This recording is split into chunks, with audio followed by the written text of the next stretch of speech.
Tonight's species can be found on the flats, along mangrove shorelines, and around jetties.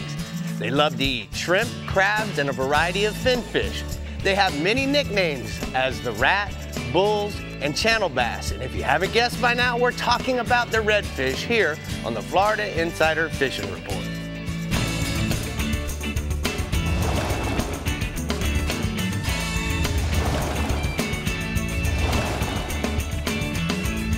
Welcome to the Florida Insider Fishing Report, powered by Harbor Trucks and presented by Yamaha. Welcome back to the Florida Insider Fishing Report. We've got a full studio audience joining us tonight, and we also want to welcome the Columbus High School Anglers Club. But Captain Rick and I are more than ready to get you on some fish this Memorial Day weekend, along with our captains, of course. And Rick, if there's anything you know everything about, it's our theme species, redfish. Well, I certainly have caught my fair share in all my days of fishing, guiding, tournaments. You know, Brie, what I really like is the Real Legends redfish shirt. It makes me want to just start tailing. And go catch some more. You can tail. You got it. Go for it. Well, I'm sure Dave has a few things to add over there at the CCA workbench. Does it make you feel like you want to go tailing? I don't know if I want to see him tailing. I don't even know what that entails, and it doesn't sound good. It doesn't. It doesn't. Okay, let's move on. All right, we've got some special guests here from CCA and the Coast Guard in addition to our reports, so let's get this redfish show rolling. We're going to our captain on FaceTime in the StarTron Central West region, Captain Jeff Page. What's going on? We're talking redfish, you guys. You know that's one of my favorites. So, you know what, you guys, from Boca Grande to Tampa Bay and all the estuaries in between, that redfish, it's not uncommon to find him on the flats, as well as, like Rick said, in the jetties and in the passes. And he's taken a small hit these past few years, but thanks to CCA and Duke Energy putting forth restocking of juveniles and full-grown breeders, definitely prove for a brighter future for the red drum. You know, this time of year we catch redfish on the outer bars of most of our bays. Look for the fish during the lower stages of the tide, holding in 3 feet of water, waiting to get up on top of the oyster bars, sandbars, and under the mangroves. Some of the areas that are good year in and year out, starting down south, are the bars along the east side of Charlotte Harbor from Burt Store Marina, south of Bokeelia, and north to Pirate Harbor. Also along the west side of Lemon Bay, look for the fish around the smaller spoil islands and the higher stages of the tide mixed in with the mullet. You can cast 1/4 ounce weedless gold spoons or saltwater assassin 4-inch sea shads in the golden brim pattern rigged on a weedless 1/8 ounce or 1/8 ounce jig head. And then to the north, the grass flats between Buttonwood Harbor and Whale Key are starting to show a lot of promise, with a few nice redfish starting to show up. And then in Palmasola, as well as Terracea Bay, a lot of nice redfish up under the bushes on the higher stages of the tide. I've got a redfish photo tonight that's really cool. Ryan Shannon with a big redfish he got with Captain Billy Alstrom. And if you look at it, it's got an upside down smiley face on the tail. That's pretty cool. That is cool. All right, what else you got for us? You've been catching any tarpon? Yeah, your favorite species. And it's in full swing, Rick. Again, from Tampa Bay, south of Boca Grande. You know, you've been here enough times. You see them early in the morning. They're going to be laid up in the passes and along the beaches. And you're going to want to cast free line crabs or thread fins at them. And then as the day heats up, these fish are going to start moving pretty much on a southbound track. And you just want to stay with them. And you can try corking the baits or free lining them. And it's not uncommon if you work it properly that you're going to end up with probably 4 or 5 bites throughout the day. That being said, I've got a really neat tarpon photo tonight of Cody Richata of DNR Automotive. The nice tarpon he got with Captain Larry. And speaking of tarpon, I've got another photo tonight of the Pirate Tournament, which is next Saturday, and it's throughout Fort Myers to Tampa Bay, and it's all photo. No matter where you're at, you can enter a tarpon. More information, www.piratetournament.com. Moving offshore, mangrove snapper. Good mangrove snapper fishing, Rick, in 80 to 120 feet of water over ledges and wrecks. It's a good idea to have some small baits to chunk up, or frozen sardines are fine. And then bring some live pilchards as well, and even some live shrimp. Light fluorocarbon leader, 20 pounds or less. Small circle hooks have been the ticket. Captain Eric White of Venice and Captain Tim No of Sarasota both have been living out on nice mangrove snapper on both their trips throughout the day. And my last species, amberjack, big AJs, holding on the wrecks, reefs, and ledges in 120 feet of water on out, off Bradenton north to St. Petersburg. Live pinfish, blue runners are the bait of choice, but you can also chum them to the surface with a bunch of pilchards, and then you can get them to hit heavy-duty hardware surface plugs. Make sure the hooks and the split rings are heavy-duty, because those AJs are getting 20 to 40 pounds. My last photo tonight, it's a couple of happy clients. Well, one of them's happy. One's got a whole AJ, and the other one's got a part of an AJ. And I think the shark might have got the other half of it. They caught with Captain Jason Stock out of Bradenton Beach. All right, Paige, way to start us off. We're going to go ahead and take a look at the daiquiri deck hotspots from the Central West region. He says that inshore tarpon, good groups of tarpon working up and down the shoreline from Boca Grande north to Stump Pass. Live crabs and threadfins are the best bait. And then offshore, red groupers, nice reds holding over the hard bottom areas off of Venice in 120 feet of water, Brie. All right, Rick, now let's check in with Captain Randy Tao to see what you'll be catching if you plan on heading to the Garmin Keys region this holiday weekend. Tell us, Randy. Hey, good evening, fish fans. You know, here in the Garmin Keys region, our red fishing this time of year is different than what we have in the winter.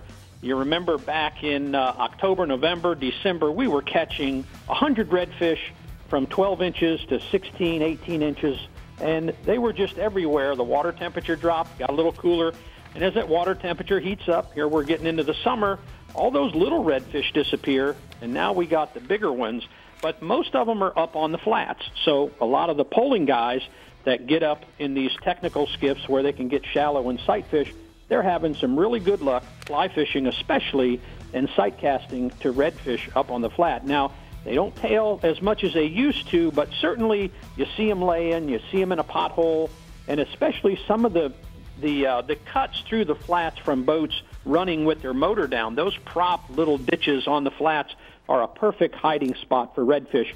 And whenever you see one of those up on the flat, you certainly want to pay attention, maybe blind cast into it as well, and you're probably going to get a bite. You know, a lot of the guys will throw flies and artificials like a soft plastic. Even the gold spoon is still working pretty well. But a lot of the red fishing right now around the Flamingo area, especially on that incoming tide where the water's high enough and you can get up on top of the flat. And like I said, don't overlook potholes and different things where they might lay, because they lay on the grass. A lot of times you'll pull over them and you'll notice a mud trail coming out from underneath the boat. And that was a redfish just sitting there. So a lot of times you don't see them, they see you and they take off. I've got a photo of young Connor Ross, who's going to be one of the great backcountry fishing guides coming up. He goes, seems like every day, somewhere in the backcountry to go fishing, and this was a redfish he caught the other day. Looks good, Randy. Hey, what about some permit fishing? Tell me about it. You know, the permit fishing the last week has been really good. Again, we've had great permit fishing, but we just came off a full moon. And whenever we're around a full moon or a new moon, if you go on your Garmin GPS, you can punch in info, and it'll give you the tide charts for wherever you want to know. And it'll also give you the graph. It'll tell you how high, how low, the severity of the water moving, and it's really important. So around the full moon, we get strong tides, and those strong tides have been yielding some really nice permit, especially on the ocean side. When you've got an outgoing tide on some of these rocky edges, you find a lot of that on these flats on the ocean side, and guys are finding these permit. And also on the incoming tides where you have that big flood tide inside the bridges on the bay side, you can find some permit as well.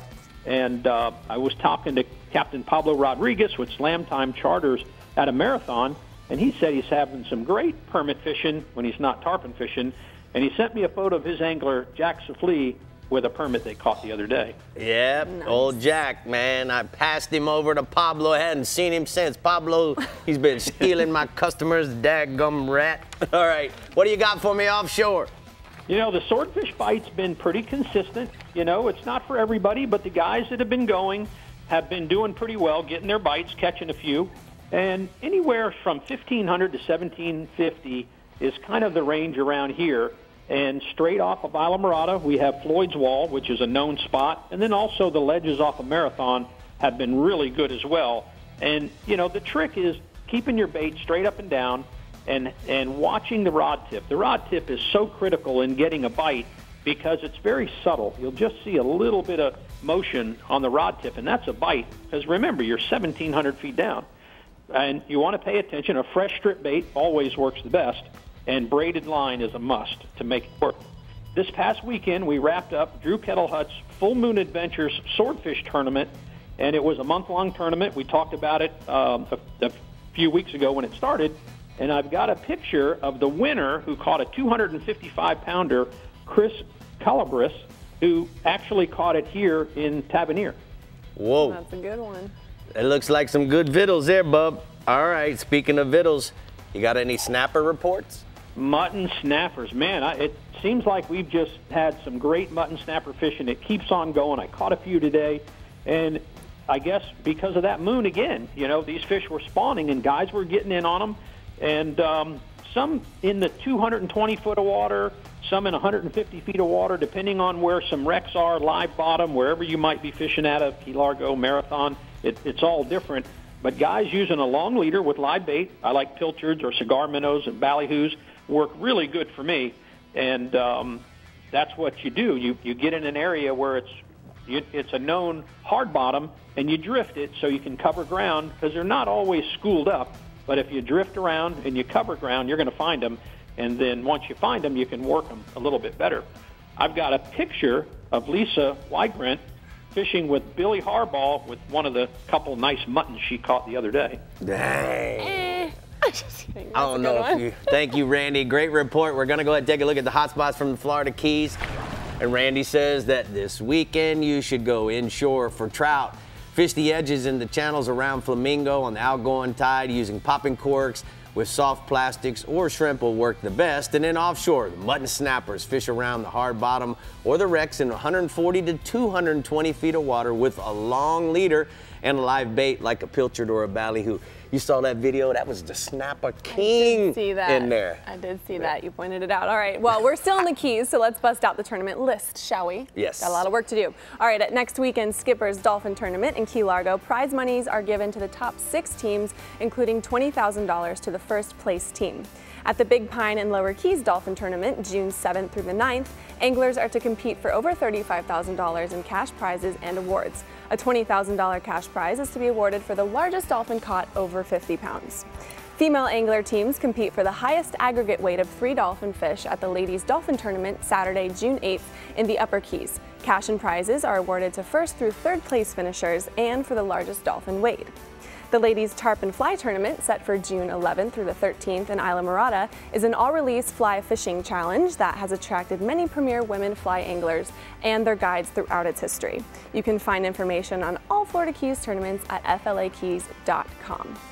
All right, another Keys tournament we want to talk about coming up is the Key West Marlin Tournament, July 17th through the 20th, where you can win $50,000 in guaranteed cash prizes, and it's coinciding with annual Hemingway Days celebration. Entry is limited to the first 75 boats, so make sure to register at keywestmarlin.com. Do you want to add anything, Rick? You know what? That Marlin tournament, I went down there. Did you? The dock parties are the best. They're so much fun. Everybody's just down there enjoying the Florida Keys, and that's what makes a lot of these tournaments so much fun and so special. Unique and special, exactly. All right, 2 regions down and the entire state left to go. Up next, we're casting to our Strike Zone Northeast region captain and seeing if Dave has any casting tips for us at the CCA workbench for rigs and techniques. No casting tips, but we're gonna show you where to go and how to catch the big ones versus the little ones. Well, right, Rick? That's right. All right. Here we go. That's what All we're right, doing. we'll be back. Big versus little. The Florida Insider Fishing Report is brought to you by Harbor Trucks. Visit harbortrucks.com. Yamaha. Reliability starts here. Contender Boats. Always in the game. Sirius XM Marine. Weather, fishing info, and channel surfing. And Daiquiri Deck. Sarasota's favorite place to meet. Titan and Titan XD Diesel from Harbor Trucks. has America's best truck warranty, 5 years, 100,000-mile bumper-to-bumper, and can tow up to 12,000 pounds. Harbor Trucks has the largest selection of Titan XD and Titan in Florida, starting at $29,000. Harbor Trucks is conveniently located halfway between Tampa and Naples. Harbor Trucks, the place to buy. Meet the water's lightest 25 horsepower four-stroke, the all-new Yamaha F25, the new standard and 25 horsepower portable four-strokes. At just 126 pounds, it's got the best power-to-weight ratio of any 25 horsepower four-stroke on the water. With performance that bests the previous Yamaha F25 and features like Yamaha's VTS for precise trolling speeds, batteryless EFI, built-in resting pads, and carry handles, it's the perfect portable power for small boats.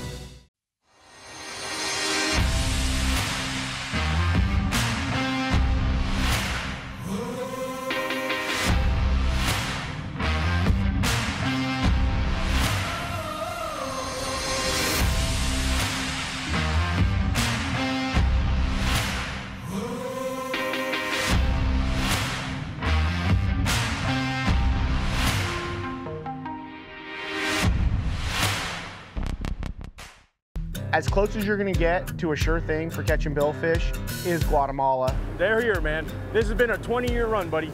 These things haven't left. There's no cycle. When it comes to sail fishing, this is the real deal.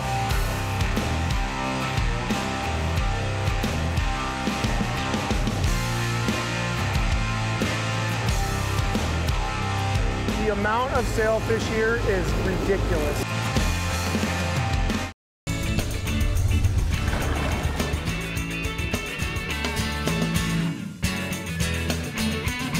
So we're here at the CCA workbench where we're going to be talking about the Academy outdoors and rigs and techniques, Dave. Correct. And, you know, this week we're talking about redfish. Yeah, and, you know, and redfish, like a lot of fish, you know, they exhibit a lot of different behaviors from the time when they're little to they're big. And, you know, a big fish doesn't act like a little fish. It's like sea trout. If you're in a spot where you're catching a bunch of little sea trout, you're probably going to be catching only little sea trout. And because fish like to, you know, school together in like-sized individuals. But, you know, as far as redfish go, what do you consider the cutting off point between a small one and a big one? Well, you know, you have the fish that inhabit the flats and the creeks and all the shallow areas. Those fish can be anywhere from 12 inches all the way up to 30 or so. Mm-hmm. We don't catch a lot of fish over 30 inches in the same places that you catch a 24-incher. Right. You know? And I think what happens is those big fish move into a transition just like the bulls would, where they start now encountering deep water structure, what could be a jetty like you get up there in Tommy's region, Mayport jetties. You also in Patty Deneen's region, they get all the Destin jetty, also in, you know, Panama City. So the key is that there's a certain time, and I don't know, I'm not a biologist by any means, but I can tell you that the big fish you don't see, except unless you're in Louisiana or even the Mosquito Lagoon, you don't see a 35 to 45 inch fish, you know, in the same place you see a 25 inch and mainly fish. Because once they get to that breeding stage, they like to spend their time in deeper water, and they'll go, and that's what's so great about the Mosquito Lagoon. It's a closed system, so pretty much a closed system. So you get those great big redfish in there, and during the summertime when all the redfish are really doing a lot of breeding, you don't have to go to the jetties or offshore.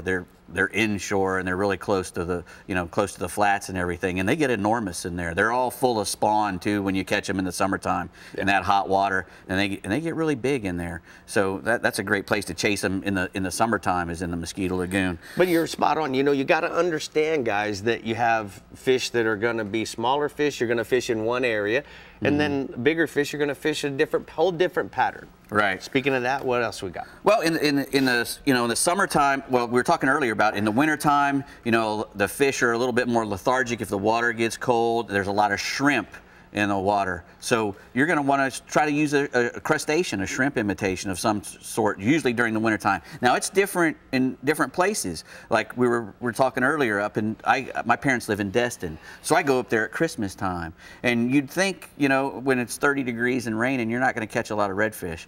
But in that bay, if the pogies have moved into that bay, the wintertime is a great time to catch ginormous, big giant redfish in that bay, because they're in there chasing those pogies. So if you can get on and match the hatch or what they're eating, you have a much better chance. And like you were saying, you don't want to use a shrimp in the middle of the summer if they're out there eating pogies. You might catch one, but you're not going to catch them like you do if you're trying to match what they're eating. So as the spring it starts to warm up, they become a lot more aggressive, and then we are certainly going to, that's when you're going to fish artificials. Right. So you can fish stuff that suspends, like a bass assassin with a weight, you know, a weightless hook. That's one of my favorite things to catch, because you can catch everything with that thing. And I tell you what, Dave, I've won so many thousands of dollars in redfish tournaments fishing a gold spoon. It's idiot proof, which works really well for me. Me as well. I can throw it out and just simply reel it back. Right. The gold spoon is great for a variety of species, but redfish seem to really like them a lot. You know, and then obviously you have all your different twitch baits and soft plastics. Now I can actually troll those up in the Destin area. I can troll those, and that thing's a good hooker. Up.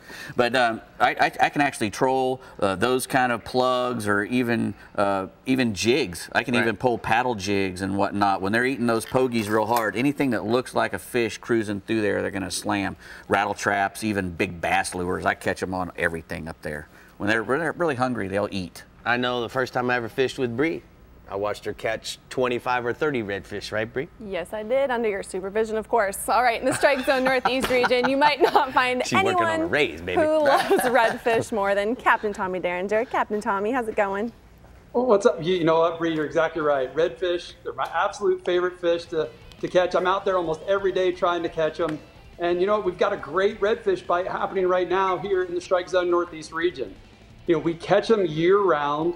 And you can catch them in a ton of different ways, not just in the backcountry flats and creeks, but along the jetties, off the piers, from the beach, you know, pretty much just about anywhere you can get some access to some salty water. Now, anglers from the pro level, like Rick, or even the kid who's never fished before, can enjoy catching a redfish.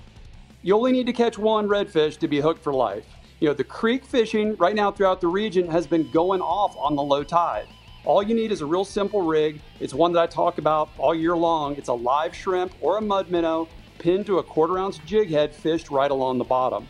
Now the redfish, they're ganging up in those deeper creek bends an hour or two on either side of the low tide. Now the redfish are also on the edges of the intercoastal on that low tide as well. Look for the concentrations of finger mullet on those edges and you're gonna find some redfish.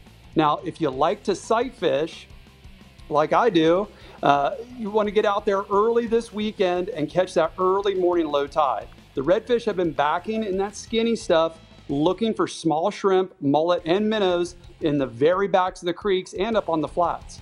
Now, my favorite lure to sight fish those super skinny water redfish is the Saltwater Assassin Elite Shiner. I like to pair that up with a real lightweight weedless hook. You know, you can present that rig with very little to no splash, and that's really important when you're up shallow so you don't spook the fish. Now the big bull reds have started to show up in Jacksonville in the St. Johns River in the usual spots up there. Fish around the slack tide with a big cut or a live mullet, blue crab, or ladyfish. Just make sure you use enough weight to hold the bottom. And speaking of big bull redfish, I've got a picture here. This is Mallory Hendricks with one of those big old St. Johns River bull reds that she caught this past weekend. Now staying inshore, you know, the flounder, they continue to be a staple throughout the region this week. There's quite a few small fish around, but there's some bigger fish that have been in the mix as well. I spoke to Captain Scotty Shank from FullHouseFishingCharters.com. He tells me he's been catching 15, even 20 flounder on his trips this week. He's just fishing docks, riprap, rocks, that kind of stuff in and around the St. Augustine Inlet. And I also got a good flounder report from Captain Chris Herrera from PalmCoastFishing.com. He tells me there's been quite a few flounder around the Matanzas Inlet as well. A live finger mullet or big mud minnow on a jig head or fish finder rig is always going to be the go-to for those flounder. Fish around the high or low slack tides, that's going to be the best bite. Now, moving offshore, you know, guys, I have to talk about the dolphin again this week. They're still hanging around in good numbers. I spoke to my partner, Captain Shane Stover from InshoreVentures.net. He tells me he's been catching those dolphin in about 150 to about 300 feet. He's trolling naked and skirted ballyhoo. Now, Shane says you're going to want to look for the usual stuff like weed lines, floating debris, temperature changes, and of course, bait fish. He also said he's been doing well pulling a planer with a skirted lure. Now, those fish have been running about 10 to up to 30 pounds with some bigger ones mixed in. And speaking of bigger ones, I've got a picture. This is CJ Johnson with a big bull dolphin he caught with Captain Shane east of St. Augustine. Nice fish. Now, also offshore, you know what? The kingfish, they've really shown up in big numbers over the last couple of weeks. I spoke to Captain Steve Cascio from SummerSchoolCharters.net. He tells me the king mackerel bite has been great this week. He's hanging in that 60 to 80 foot depth, slow trolling live pogies in areas like 9 Mile Reef. Most of those kingfish have been in the 15-pound range, but there's a few bigger ones as well. Some of those fish up in the 40-pound class have been caught near the beach around those pogie pods when you can find them. Now, Steve said he's really been targeting the schools of bait near the surface on those reefs a little bit offshore while he's trolling. And I spoke, to Dave from Strike Zone, who is definitely the man when it comes to king fishing. He said they have a huge selection of Boone Dusters right now, which will help you sweeten those live pogies up a bit. And I got one last photo here, guys. Captain Steve sent me this photo of his clients, Mark, Kelsey, and Ethan, with a kingfish triple they had earlier this week. All right, Tommy, great report from the Strike Zone Northeast region. We're going to go ahead and take a look at the hot spots. We appreciate you very much. Inshore, redfish throughout the region in the creeks on the early morning low tide fish the deeper holes or push to the back of the creeks for backing fish. Then offshore, kingfish on the reefs and wrecks in 60 to 80 feet of water, slow troll live pogies up top, and then maybe one on a downrigger, Brie. Okay, avid anglers, coming up June 3rd at 8 p.m., join Rick as he co-hosts a free SiriusXM Marine webinar and learn how SiriusXM Marine can help you be a more successful angler. Go to SiriusXM.com/marine webinars to sign up. You're doing a free webinar. You know, Brie, I'm so excited about this because the SiriusXM Marine weather is such a tool, and if you can have an expert explain to you how we're using it for fishing, it's a home run. Yeah, and I can't wait to talk to everybody. It's pretty easy interface as well, too. You're talking about it all the time. Man. All right, coming up next on the Florida Insider Fishing Report, we're dissecting the Bell's Central East and Southwest regions, and we're also chatting with our friends from CCA, so stay hooked. We'll be right back. The Florida Insider Fishing Report is brought to you by Power Pole, Swift, Silent, Secure, Bass Assassin, and Saltwater Assassin. The best lures, period. Blue Water Outriggers, everything for your outdoor adventure. Garmin, join the club. Kubota, find a Kubota dealer near you at gokubota.com. And Casa Vieja Lodge, 5-star angling in beautiful Guatemala. I'm Captain Rick Murphy, and I'm a life member of CCA. Why am I so involved with CCA, you ask? Because I want our fisheries to be in better shape for my kids and their kids. CCA is working to ensure the future of recreational fisheries and the rights of recreational anglers. The future of fishing starts today with you. How do you want to leave things with your kids? If you're like me, you'll want to make the right choice and go to joinccaflorida.com right now. Harbor Trucks has the largest selection of new and used car and truck inventory in Southwest Florida. Our used vehicle inventory goes through a 120-point inspection process performed by certified technicians. Exclusive to Florida Insider Fishing Report viewers is our Peace of Mind Harbor Truck Warranty. If you don't see what you're looking for, give us a call and we can get it for you. Go to harbortrucks.com and click on the Florida Insider Fishing Report tab.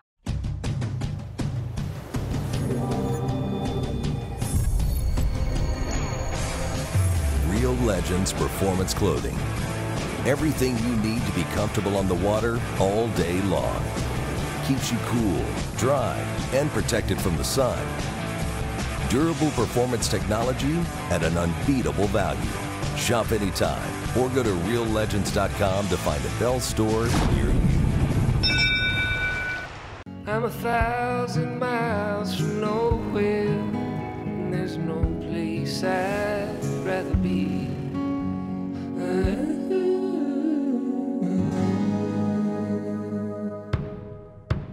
I'm 1,000 miles from nowhere, and time don't matter to me, 'cause I'm 1,000 miles from nowhere. Well, welcome back, and as you can see, I have the lovely Lisa Fitzgerald from CCA Florida Star. And Lisa, it's getting close to being that time. We're kicking off the Star Tournament for 2019.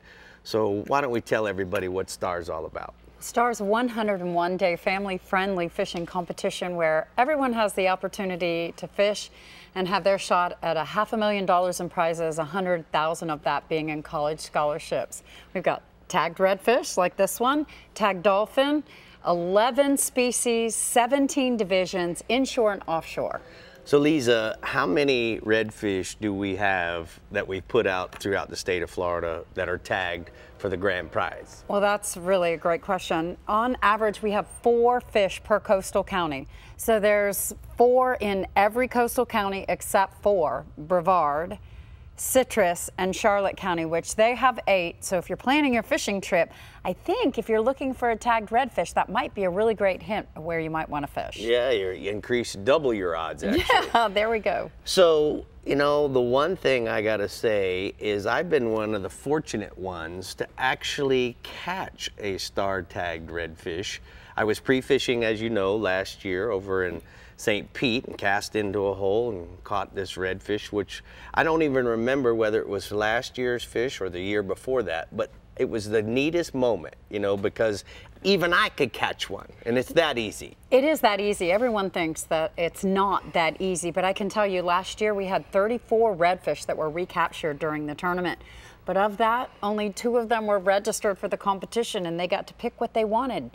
So trucks and boats. Let's go over that real quick. Guys, you gotta be registered, and you have to be a member of CCA in order to be registered for the tournament or to qualify for all the great prizes. That's right. Now, we do have a little special thing this year. What we're gonna do for some of our division opportunities, we're going to be sponsoring with our guides from the Florida Insider Fishing Report, like the Redfish division. You potentially, if you enter a bunch of redfish, you will be qualified for a drawing to potentially win a trip with Tommy or Ronnie Houston for the Snook division, or Jimbo Thomas for the Kingfish division, Randy Tao for the Dolphin division, and et cetera, et cetera, et cetera. So guys, you know, if you want to go fishing with one of our captains, all you got to do is enter your catch each day. And you know, that is a great opportunity. We have so many ways to win prizes, and we're so excited now that we have even more opportunities for more of our anglers to really get out and do some great fishing. So quickly, where do they go if they have questions? CCAFLSTAR.com. You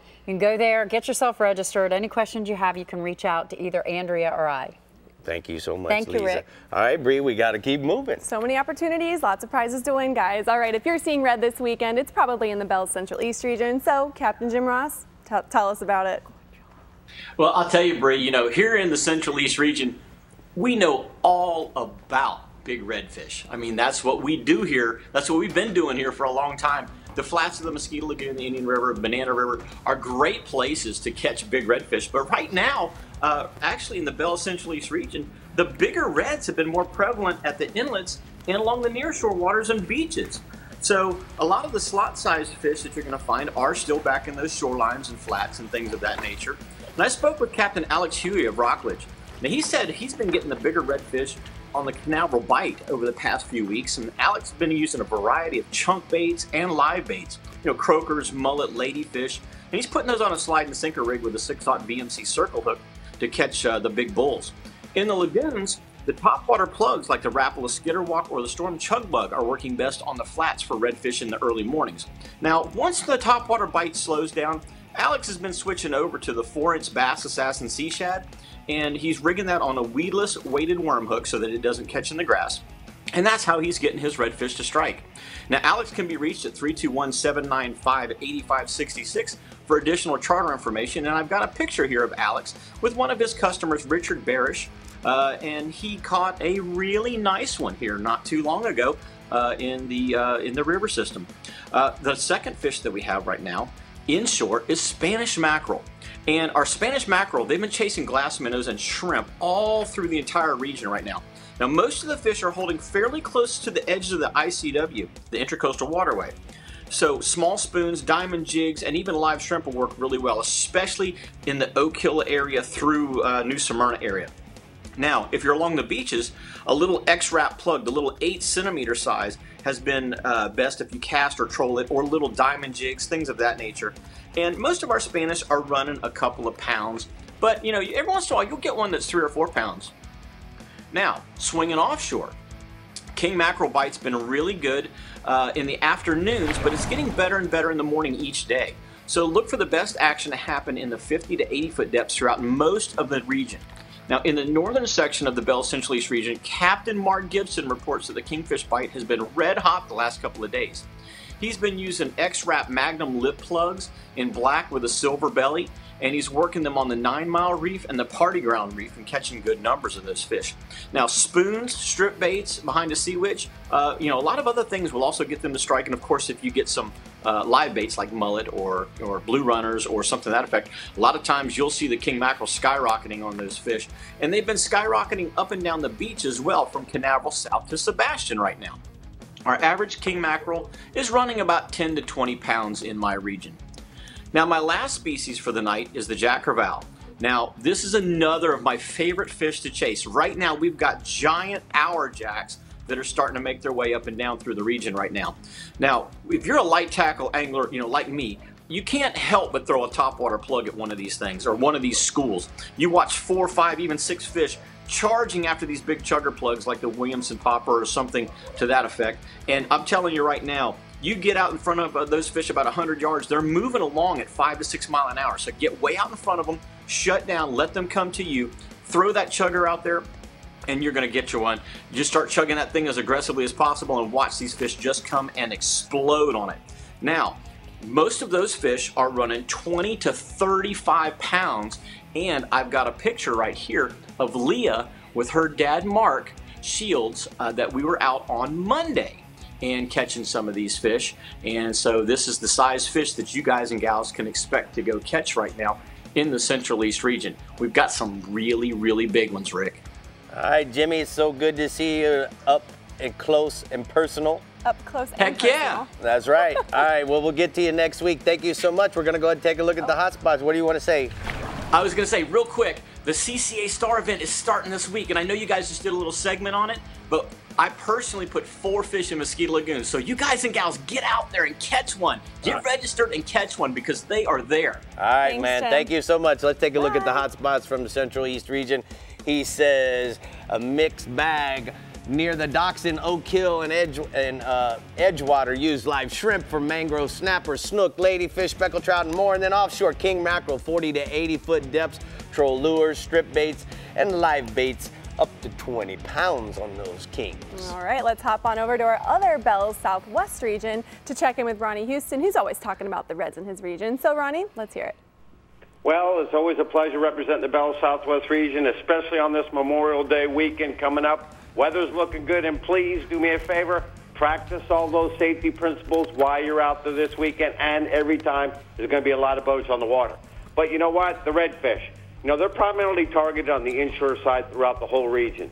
Now, to the north from Fort Myers Beach to Stump Pass, you want to concentrate on grass flats, potholes, mangrove shorelines on low water. And you want to look for tailing fish and pushes. But as the water rises, you want to concentrate on shorelines.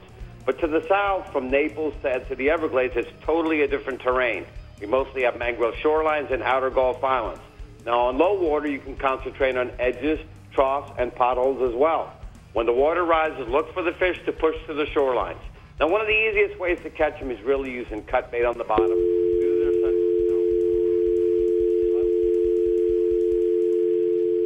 Did we lose you? Ronnie, you still there? Yeah. Okay, keep going, bud. One of the easiest ways to catch them is really using cut bait on the bottom due to their sense of smell. Shrimp, pinfish, herring, pilchards, mullet, and ladyfish are probably your key baits. But you can also, I personally like to use the topwater walk the dog lure, but due to the shape of the redfish's mouth, they do miss it, but I'll tell you what, it's a great locator. Gold and silver spoons also work as a locating, fan casting as a locating pattern. You can fan cast in all directions, but I'll tell you what, nothing beats soft plastics for these fish, especially if you're fishing shallow water. You want to hook them weedless on a jig head, like the Bass Assassin Sea Shad, shrimp, and the 3.5, the 5-inch didapper. And I got a picture of a fish caught to the north with Captain Corey McGuire. It's an oversized fish, but those are the type of fish we catch in the region. And I got to tell you, you got to say thanks to CCA, Duke Energy, and everybody who's been involved in the last several months for all the redfish releases we have had all through the southwest coast of Florida. So I'm going to tell you, thanks a lot, CCA. Now, on the inshore side, the trout. Coon Key to Indian Key. You know, it seems since Hurricane Irma, the trout fishing has improved. On the outer Gulf Islands on low water, you want to concentrate on fan casting topwater skitterwalks and bone, black and silver, or trout in color. But also for locating the Bass Assassin Oval Cork with a root beer shrimp on a jig head. Once located, you want to power pull down and follow these fish in with the tide. You can also use bucktail tipwood shrimp or the Bass Assassin Sea Shads on a jig head. It's really impressive to see how the trout have rebounded in this area, but one of the main requirements to catch these fish and locate them is going to be in that clean water, which we're having right now with these easterly winds. Now, on the offshore side, the permits. Captain Mike Avanon to the south report permit bite is in full swing, as close as 5 miles and out to 40 miles by fishing wrecks and towers. The best bait has been live crabs with 20 to 30-pound fluorocarbon and a 3/0 circle hook. Mike also says the artificial reefs in the Collier County area are also holding. You know, he tells me it's a game of patience. At times, the fish are schooled up, and sometimes you got to work for them. But I also want to tell you, getting out this weekend with the weather, your opportunity is great getting on the near-shore wrecks. I got a couple special pictures of a tournament that was just held in the region out of Fort Myers. It was the Kingfish Mayhem. I got a 71-pound black grouper caught with Captain Mike Avanon. I got an 82-pound wahoo caught by Austin Nassett from St. Pete, and 4 fish aggregate of kingfish caught in this tournament over the weekend. Great turnout for the tournament. Good. Also, on the offshore side, the yellowtails and mangroves. Captain Corey McGuire is reporting plenty of opportunity to catch the fish, fishing wrecks and ledges, but he's telling me up to the north, the depths have been 85 to 115 feet.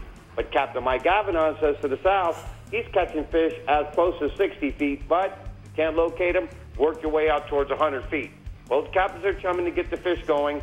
Flatlining once you get them located, or just a little bit of weight depending upon where the fish are on the water column, and simply dropping back small cut baits like herring, pilchards, and shrimp.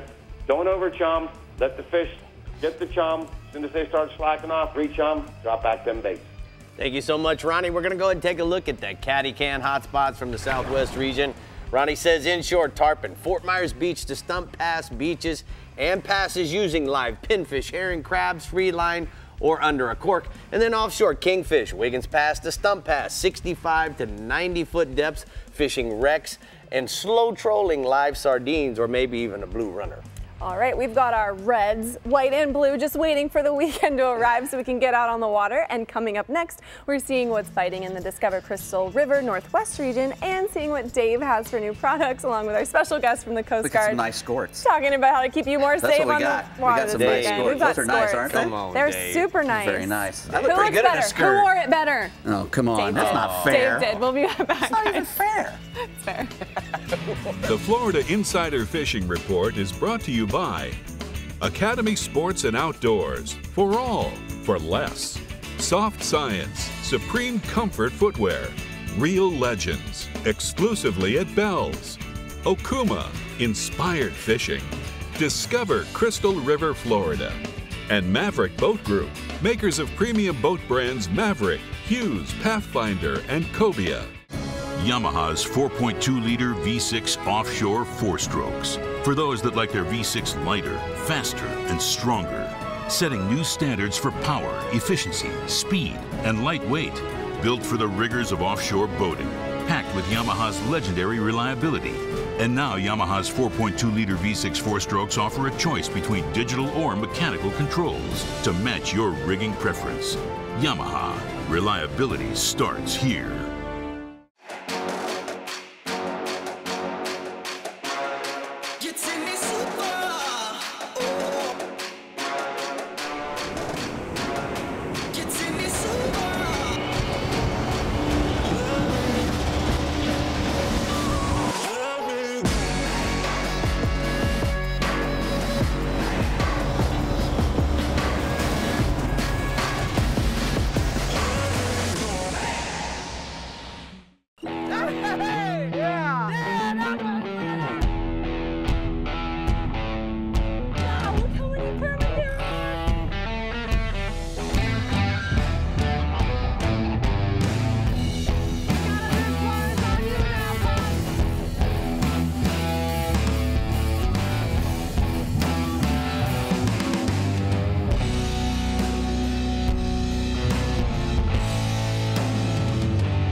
do you aim a 36-yard shot with a 30-yard fixed pin at a 15-degree angle with a 7-inch holdover without moving a single pin? Easy. You get one of these. Zero, the auto-ranging digital bow sight from Garmin.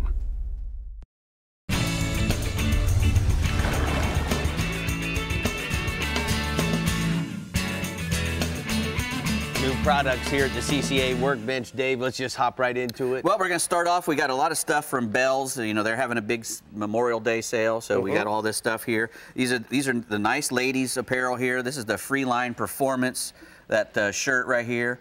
It's, you know, UPF, 30 for your sun protection, moisture management, quick dry, all the really good stuff that you need to have when you're going outside. It's, like I said, the shorts there are the adventure shorts, the one right here, the little blue ones. Right. And again, those have the ultimate performance features, nice waistband on them and the string to hold them up. I like that they got a zipper in the back. Right, you always got to have a good little pocket, SPF 30 as well. Right. That's the first ladies Freeline Performance. Next, keeping it cool. This is really, again, very good for the lady who wants to go outside. Keep it cool, sweat activated cooling. You sweat in that thing, it wicks off you and makes you even cooler. Dry, quick dry, and it's moisture wicking as well. So even if you do sweat on it, it doesn't stick to you.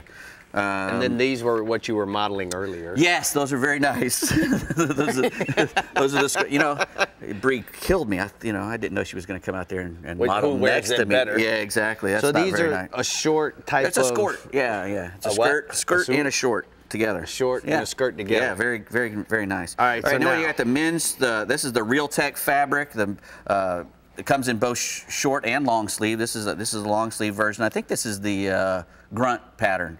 Lightweight fabric again, moisture wicking, and again it comes in long and short sleeves. So and it comes with those sandbar shorts. And what's good about these? I love the sandbar. You gotta love the sandbar short because they got the beverage pocket. They got a place, little can will go right in that pocket for you. They also, Dave, you know what I love too is that I still wear a belt. Yes. The reason why I wear the belt is because I obviously want to wear a pair of pliers. So I'm still guiding actively. Right. I don't know who they used. Those are long enough. I'm not liking real short shorts, so those are long enough. I don't know who they used as models, but the guy must have been my size because everything just seems to fit me like it was a glove. Right. Well, this is the Saltwater 2 woven. And this is the woven fabric, and it comes in short and long sleeve as well. Really, it's really good ease of movement in this. Again, very lightweight fabric. It lays on your body really nice. This is the red, white, and blue colors. Good for Memorial Day if you're going to go to a party. The vented back. So vented back. So correct. Obviously, we always seem to fish downwind. So this is going to have the ability to cool you. Right. Blows, as they say, would blow up your skirt, up your back. Go. If you were wearing the skirt, you'd be really happy. This is the Bonefish shorts. These are SPF 50 as well. Again, for me, I like to have a little elastic on the sides in case I'm having some dinner or something, or just because I'm fat. Water repellent, and also they got the utility pockets in there as well. All the kinds of pockets. I like a lot of pockets in my shorts, and pockets that are deep enough that when you sit down, the stuff doesn't fall out of your pockets. That's a peeve of mine. Yeah, you sit down in your truck and all your my stuff is in the crack. Yep. Yeah. All right. Fish Monkey, I'm gonna shut up. All right, Fish Monkey. We got the Waterman gloves there.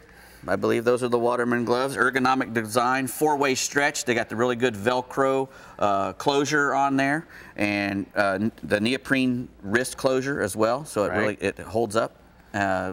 These are the full fingered gloves. Full fingered. But they also make angling gloves that have the fingers cut off if you want to be able to tie knots and feel the line when you're doing your angling. Those have a Kevlar palm in them in actuality. And again, with the 4-way stretch, they come off real easy. It's another peeve of mine. If you got a pair of gloves on, you can't get them off when you want to.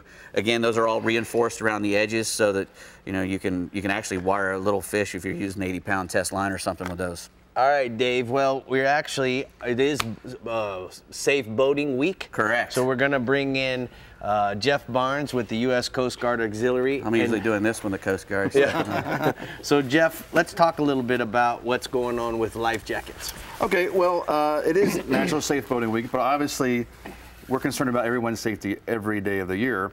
So two of the things we're going to talk about this week is life jackets, and they're changing a little bit. And we're going to talk about EPIRBs, or locator beacons. So when you go to the store, you usually see this on the type back. ratings. Yeah, so you have type 1 through 5, right? So the new ratings are going to be, you're going to see an icon with someone in the water with a number, and that number is attached to the amount of buoyancy that we call newtons. So we're going to go from 50 newtons to 70 newtons, all the way up to actually 300 newtons. But the ones that are at, say, the 150s are the ones that you're going to be out in the open water, 25 miles out, your VHF isn't going to work. Your smaller ones than the 50 newtons are for like the inshore people that they're not too far away from land. Right. But when you are offshore and you need to have that extra time, you're going to need to have an EPIRB or a PLB. And what we mean by PLB is a personal locator beacon. And look how small this one is. This one is that's amazing. Is made by Ocean Signal, which is a company of ACR. Watch this thing. It's the antenna comes out. The little door opens up. You turn on the red button, and bing, bing. Here comes the cavalry. Search and rescue. Here we come. Assume the position. Exactly. Now that's for the individuals, right? So it's very, very easy to put on your life jacket. And then for vessels, we have the EPIRBs. Now this position beacon will start up and activate as soon as it starts to get water. Getting water. It's floating in water right from your boat. It'll start up. You don't, as long as you register, you got to make sure you register with NOAA. Yeah. And to make sure they know where who they're looking for. So, exactly. So be safe on the water, everyone. Where can they go to find out any technical questions? Well, if you want to get a vessel safety check, or if you want to get a boater safety course, go to cgox.org and sign up. All right. Thank you, Brie. Where are we going next? Well, we're headed to the bars in the Discover Crystal River Northwest region, the Shell and Oyster Bars, that is, with Captain Jeff Hageman, who has a great report ready for your long holiday weekend. Go for it, Hag. Redfish, we've got them strong throughout my region all year round. They tend to school up more in the spring and the fall in larger numbers. They can be found on grass flats, around oyster bars, shell bars, like Brie was just talking about, and docks, passes. They can be caught on spoons is a great locator bait. Flies, live baits, dead baits. They're not real picky on what they eat. Good way to find them is beginning of the incoming tide. Get out there, look around for tailors. That's a great way to find some redfish. As the tide gets higher, they'll be a little less spooky, and you'll be able to get on them a little easier. They get a little more comfortable. They get a little more water over their head. But even a trolling motor on the lower settings can still spook them. So a stealthy approach is always necessary. Long cast, and when you're dealing with school fish and not casting repetitive looks, casting at singles, a good little tip is keep your cut bait or your live bait on the outside of the school, try not to throw it into school, and you won't spook the school as much and able to get a couple more shots and hopefully a couple more fish. Most of our fish in our region and those larger fish are averaging anywhere from 27 to 34 inches, but our average fish year-round is around that 18 to 25-inch mark. The big breeders can be caught and found around the beaches and hard bottoms, while most of the time when the kingfish are there in the spring and the fall, and they average anywhere from 20 to 30 pounds. And I've got quite a few photos from our region. All right. Of redfish as I'm going over our report. Captain J.B. Charters out of Apalachicola reports the redfish bite's been great holding around the oyster bars, shell marshes, fresh shrimp, live AOIs on a half-ounce lead, 12-ounce fluorocarbon leader, and a 2-aught circle hook. Moving down the Steinhatchee, Captain Bobby Brady out of Florida Saltwater Flats Fishing reports the redfish is strong. The water right now, the redfish is so strong. That hot water right now, they're still finding some great fish on the high water. And moving toward the shoreline, you want to look for a rock-hard bottom. Half-ounce gold spoons, like I was just talking about, bounce along the bottom. And also, pink and white jerk shads are working really well as another option. Also, another option in the area is cut bait. Cut bait always works good for redfish. They're a scavenger, so I like that cut bait. You want to look for them in 4 feet of water where that water gets a little clearer. And moving down a little bit further down the coast, Captain Mario Costello at Untitled Charters out of the Plantation Inn reports a good redfish bite right now around the Mangrove Islands and Keys from Yankeetown to Homosassa. They're posting up on the windy side of the shoreline, making long casts with light line, keep from getting these spooky fish spooked out. He's using live pinfish and select shrimp on a half-ounce jig head. His fish right now are averaging anywhere from 25 to 32 inches.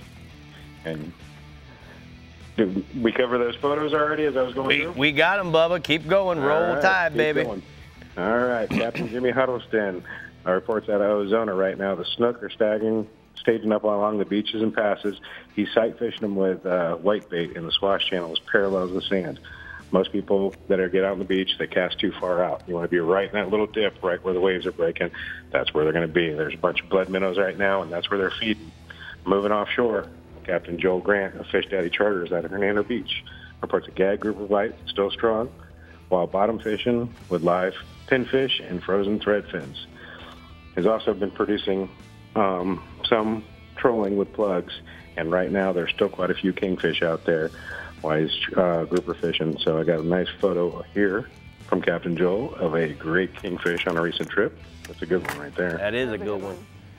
All right, Bub, what else you got? Moving back up to Apalachicola, I got some snapper. They're starting to move in. The bites picked up around that 40 to 60 foot mark, and they're biting on squid on an ocker rig with 2 foot of fluorocarbon leader. And I got to fish Captain John this weekend tarpon fishing. We had a bunch on, but we lost a few. And thanks again, John, for all your information and help us with reports. All right, thanks. Great report from the Discover Crystal River region. And we're going to go ahead and take a look at the anytime sunscreen and mosquito repellent hotspots. He says inshore, snook along the beaches and passes, use free line sardines for bait, and then offshore, red groupers seem to be everywhere in 40 to 75 feet of water over any flat rock or live rock bottom. They're everywhere. All right, Everywhere. Up next, we're checking in with the Yeti Panhandle region and the Fish Bites East region. But we want to remind you, if you want to be up to date on all things fishing in Florida, make sure to visit our website, like us on Facebook, follow us on Twitter, watch us on YouTube, and check us out on Instagram. We'll be right back, guys. The Florida Insider Fishing Report is brought to you by Rapala, another great day. Startron, cures and prevents ethanol fuel problems. Yeti, built for the wild. CCA Florida, the voice of recreational anglers for over 30 years. Ameritrail, load, launch, relax. And Strike Zone Fishing. Titan and Titan XD Diesel from Harbor Trucks has America's best truck warranty, 5 years, 100,000-mile bumper-to-bumper, and can tow up to 12,000 pounds. Harbor Trucks has the largest selection of Titan XD and Titan in Florida, starting at $29,000. Harbor Trucks is conveniently located halfway between Tampa and Naples. Harbor Trucks, the place to buy.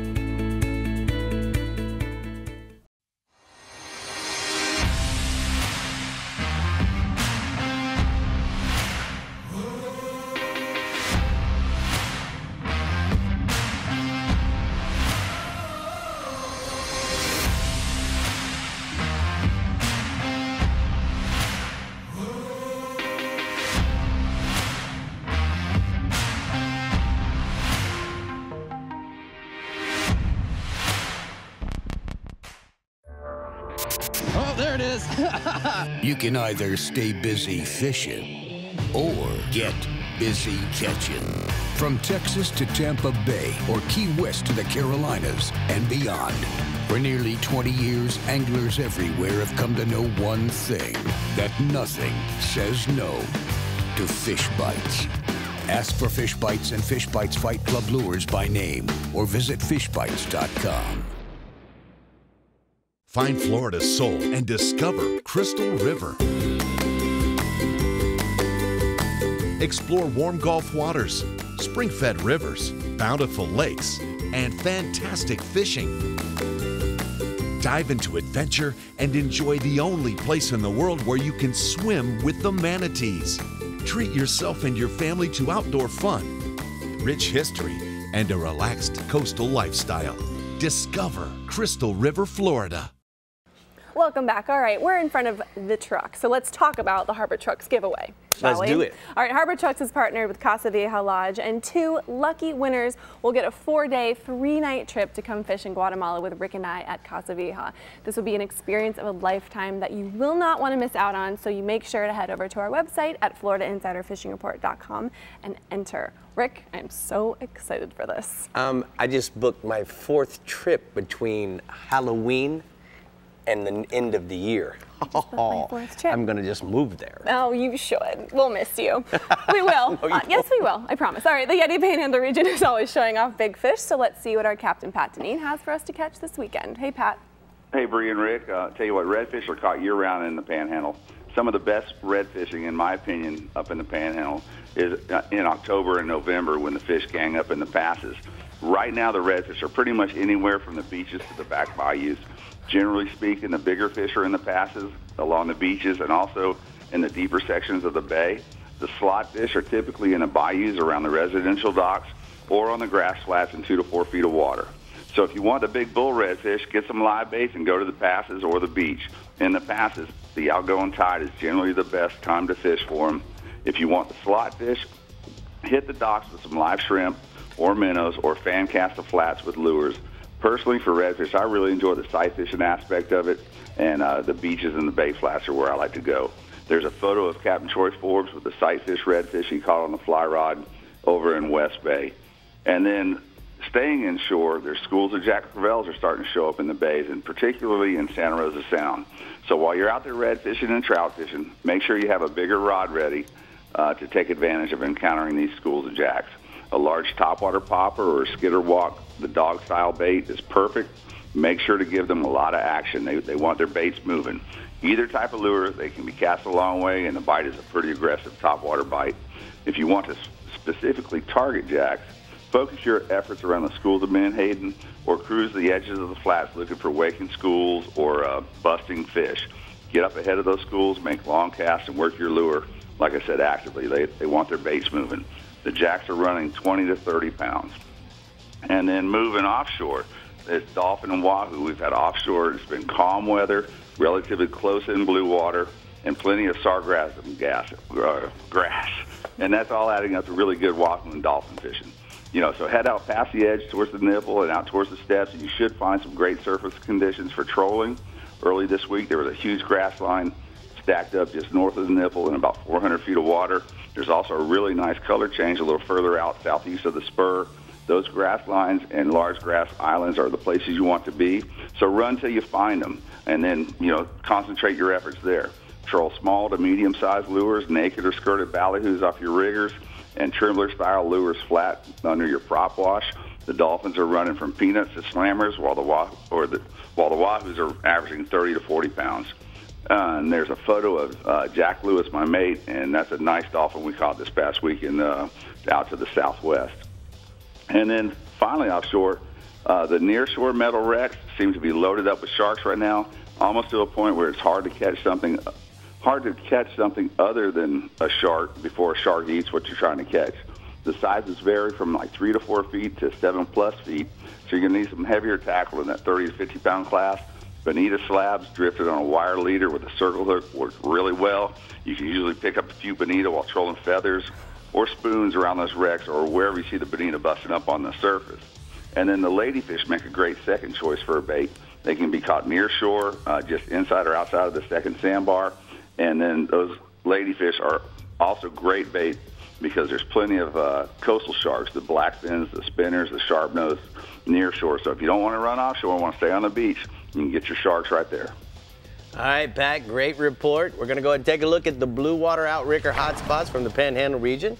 He says inshore, triple tails on the buoys and the markers, and Apalachicola use live shrimp under a cork. And then offshore, mahi and wahoos on the weed lines and the grass patches between the nipple and the steps. Apalachicola. Hey, man, I'm digging your red, white, and blue for Memorial Day. Thank and we you. You know, guys, we got to make sure Real we legend, remember man. what Memorial Day is all about. Yes, we do.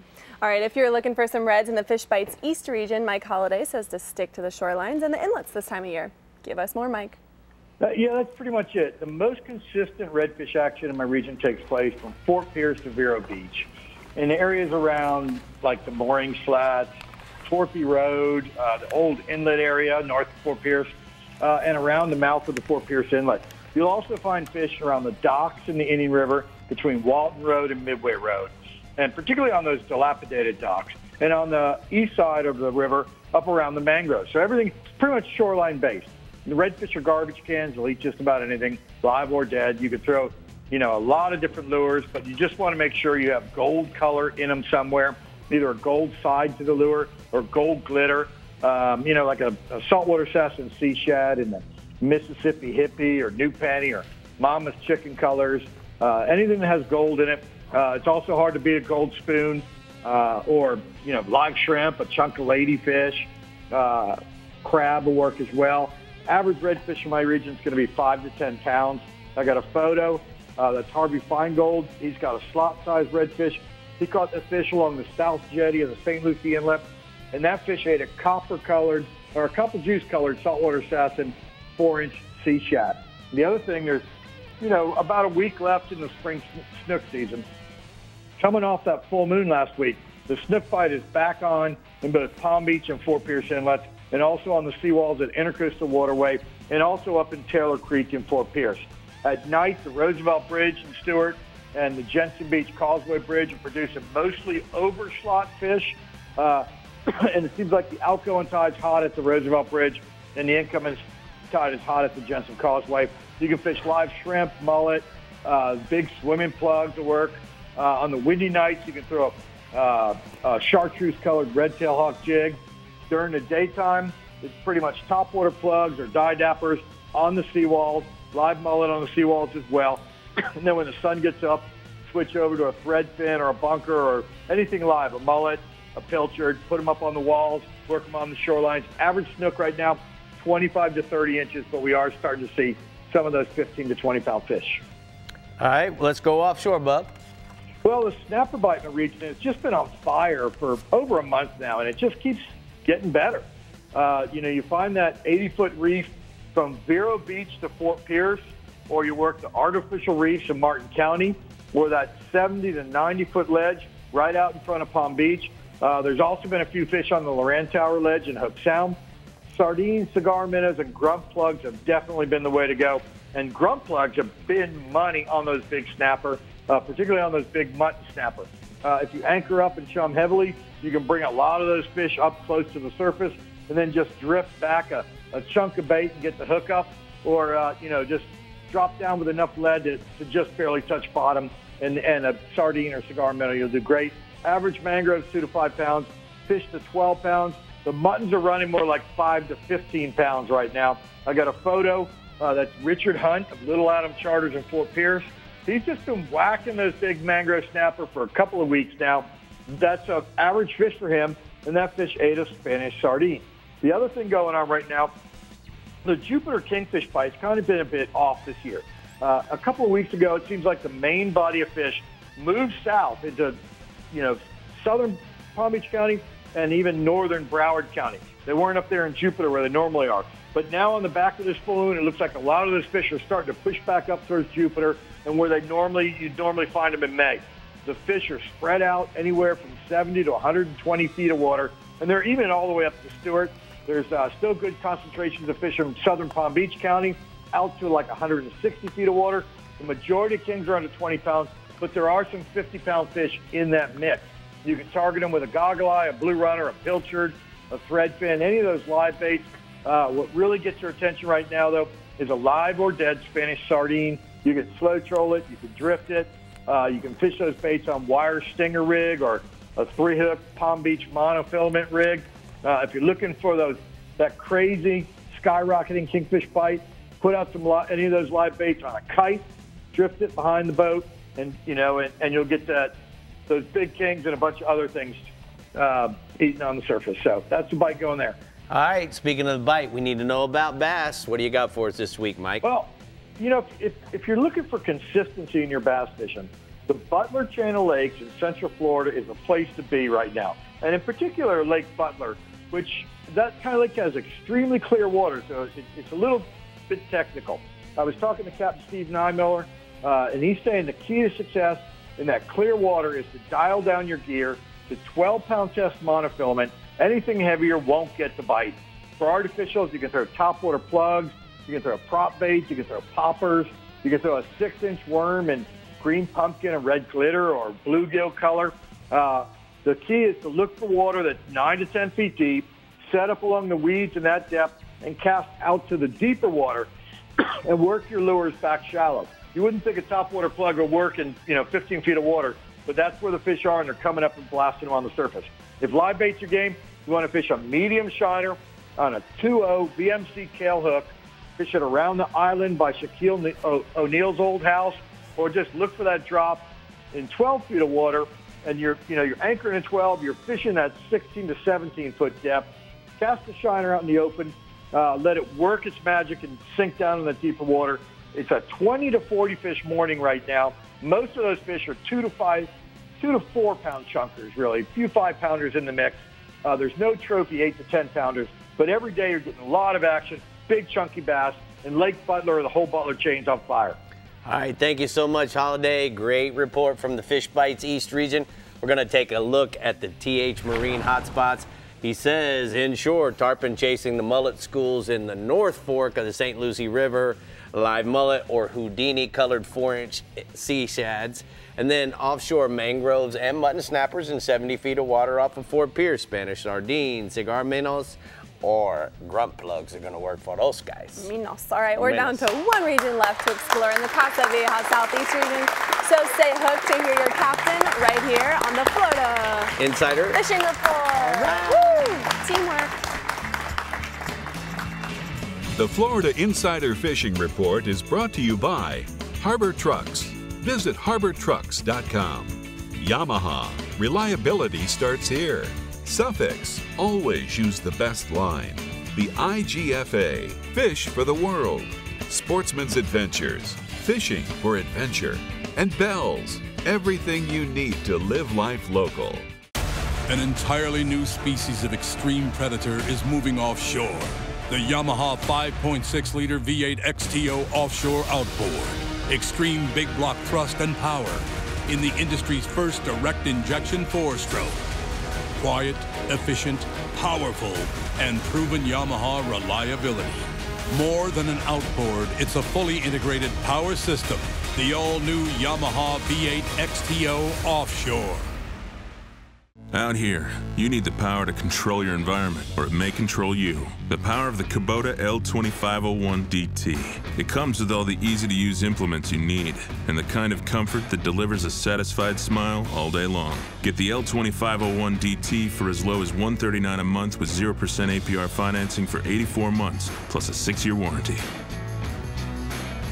Find a Kubota dealer near you at gokubota.com.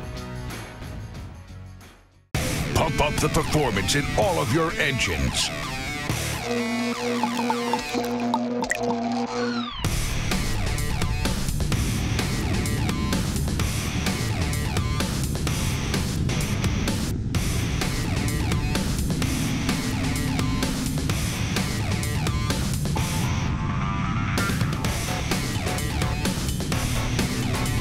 Kick your gas into gear with StarTron. Harbor Trucks has the largest selection of new and used car and truck inventory in Southwest Florida. Our used vehicle inventory goes through a 120-point inspection process performed by certified technicians. Exclusive to Florida Insider Fishing Report viewers is our Peace of Mind Harbor Truck Warranty. If you don't see what you're looking for, give us a call and we can get it for you. Go to harbortrucks.com and click on the Florida Insider Fishing Report tab.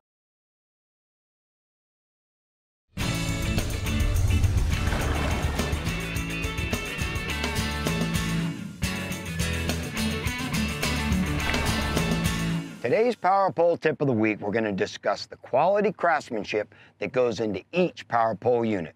From the nylon bushings, stainless steel and brass hardware, along with the powder coating finish, hydraulic pump system, and the drive-off protection.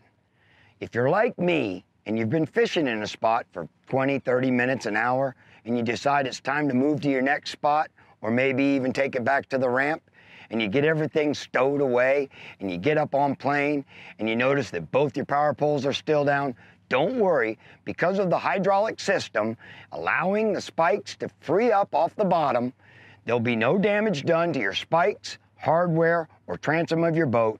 You can bring both power poles up and make it to your next destination or back to the ramp safely, and that's today's Power Pole Tip of the Week. Oh yeah. Drive-off protection. We got to have it for guys that forget like me. Yes, I'd say so. That's a good idea. All right, the Casa Vieja Southeast region is quite the catch when it comes to many species, but redfish isn't quite one of them. We'll let Captain Jimbo Thomas do the explaining.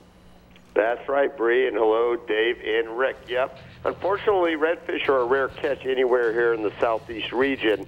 For a while, there were some reds caught along the western shoreline of Biscayne Bay, and those fish, I'm assuming, were leftovers from the hatchery release program from the late 90s, but it's been quite a while since I've heard of any of those being seen or caught, so I'm assuming that those fish mostly have died from old age, so who knows. But the few that are caught in the region, and it's very few, are in the South Biscayne Bay area from Matheson Hammock south to Card Sound along the western shoreline, and they're usually found around the mouths of the spillway canals.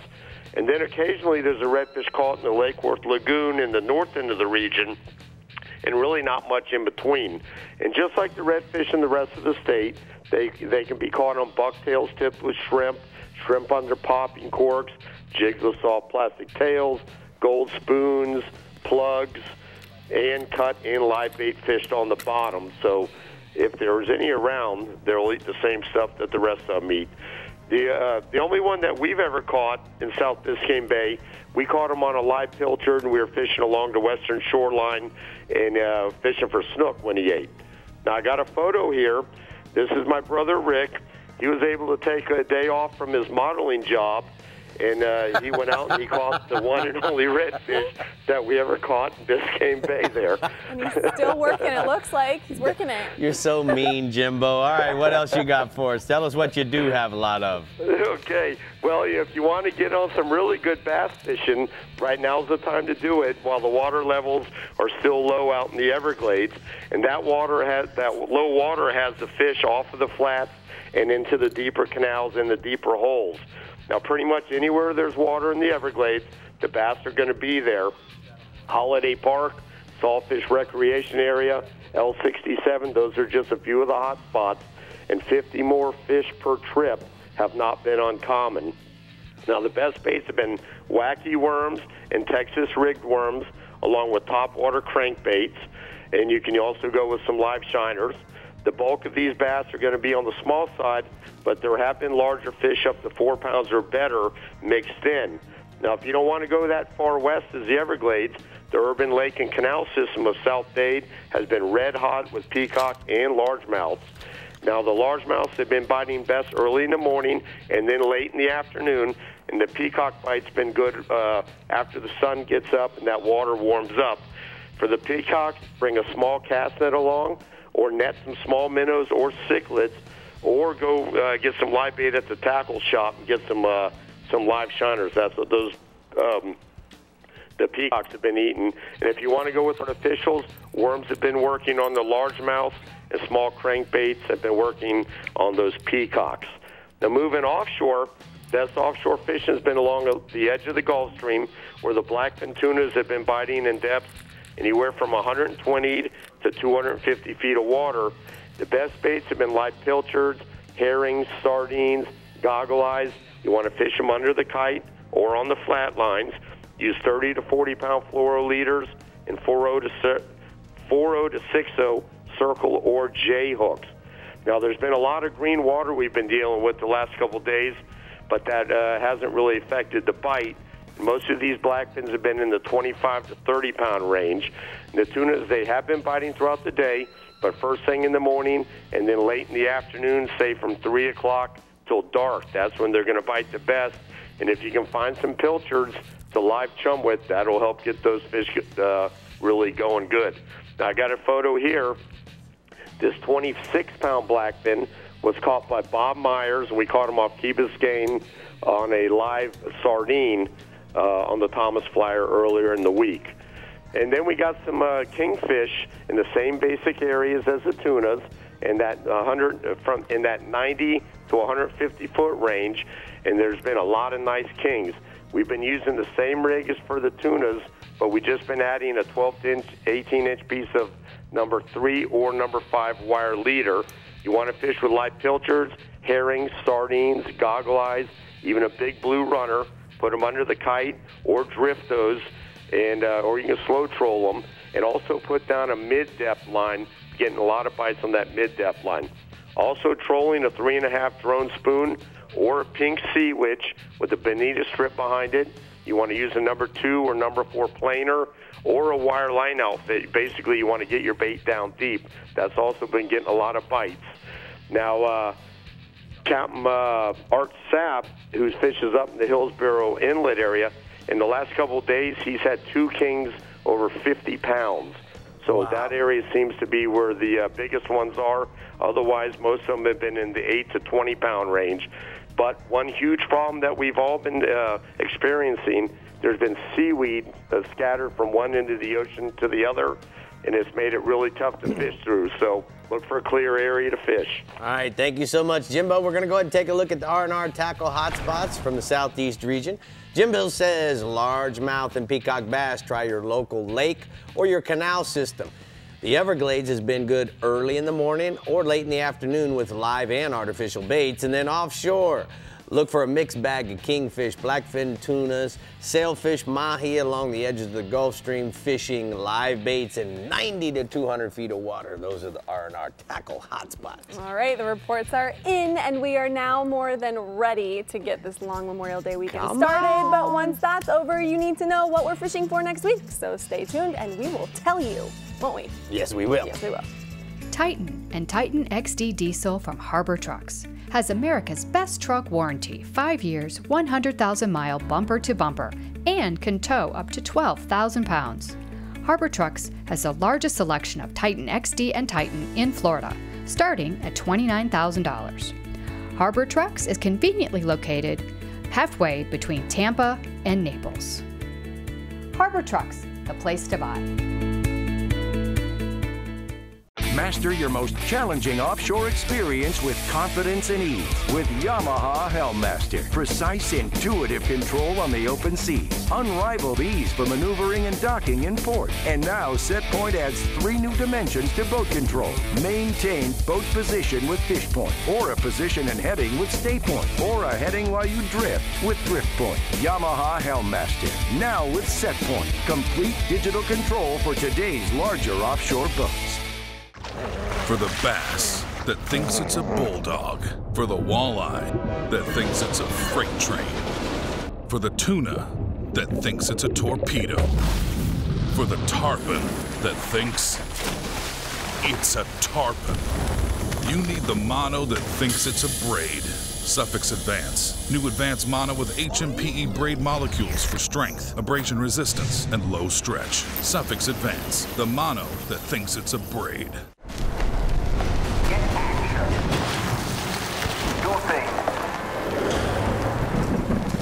Be sane. Don't fritter away your time. Create. Act. Take a place wherever you are. And be somebody. Get action. Make sure to tune in next week because we are talking about wading. Wading. That'll be fun. I love wading. Rick, all right, our annual kids show is coming up on June 19th. This is one of my absolute favorite shows. Oh, I because got to figure out how to, never mind. it gives us a chance to interact and inspire the next generation of fishing, but also the kids will get lots of cool swag and of course a night to remember. So if you're looking for a great way to kick off the summer for your young angler, head over to our website, FloridaInsiderFishingReport.com, and sign on up. So you want to have to bring the little Can I Molly let a Moo little in here. secret I out? love his little comment. So on the kids show, Dave, Yes. Ron McGill, the director of Miami Zoo, he's coming. Is he going to bring some zoo animals? He's bringing zoo animals, and more importantly, we're going to talk about the invasive species that we're encountering throughout the whole state of Florida. Is he bringing a python? He is bringing Awesome. a python. Oh, wow. So Molly would love to touch a python. How cool is this going to be? That'll You know, be and neat. I'm This so will be a best excited fish about all the ever. kids getting to be next to Ron because he loves kids and it's just so awesome. Make sure you guys go to our Go sign Facebook up. page and sign up because we want to see all y'all. We're going to have a I special want him to bring an night. elephant. Yes, I want to we see an are. elephant. You don't need to bring There'll one. be an We'll just elephant call too. Ron. We'll see you guys next week. Have a great Memorial Day weekend. Remember what it's all about. We'll see you next week. Bye, guys.